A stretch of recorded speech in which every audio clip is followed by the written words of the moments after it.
Much. Thank you for agreeing to talk with us and talk about the Whipping Man. Now, I was reading some of the background, and what made you decide to choose the Whipping Man as a production here?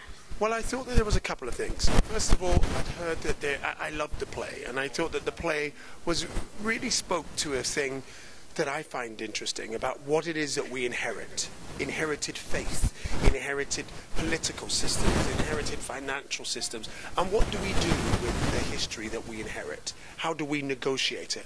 And I thought that this play was a beautiful exploration of that.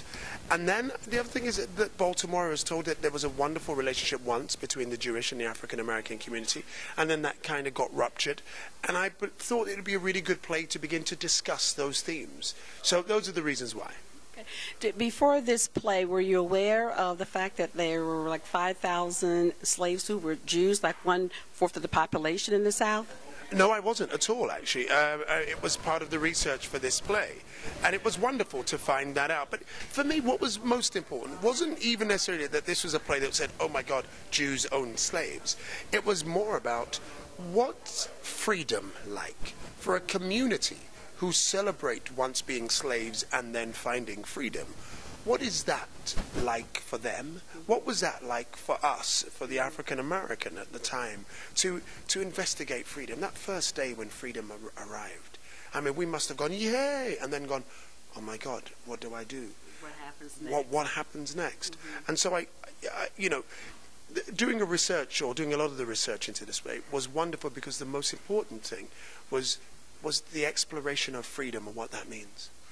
I thought it was interesting because the play also showed the intricacies of the families and the religion, and that we think of slavery as being something that's where people are separated, but indeed they were not separated as families, and the lives were all intertwined. So, well, yes, I mean, I think it's.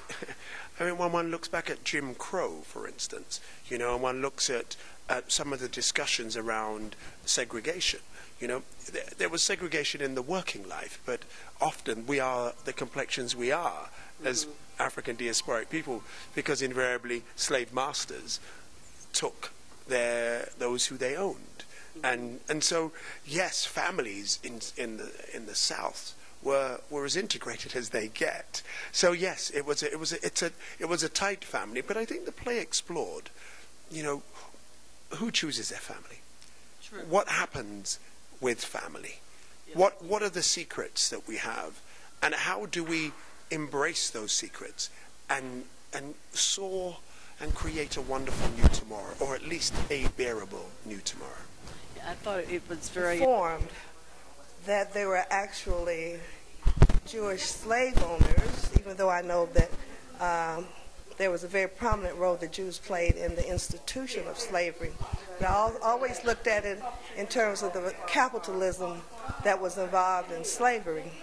And this made me have to dig a little deeper and think about what was presented in the content of The Whipping Man. It was very powerful. You got to see some of the real-life experiences and the mental anguish and emotional anguish that occurred in this slice of American history that showed you something that you didn't know, something that you may not have considered. And so in talking with a young lady tonight, just to the way that they did the makeup, they actually showed the whips on the back of one of the gentlemen in the play, and it was just surreal. And it also had some funny moments as well as very serious.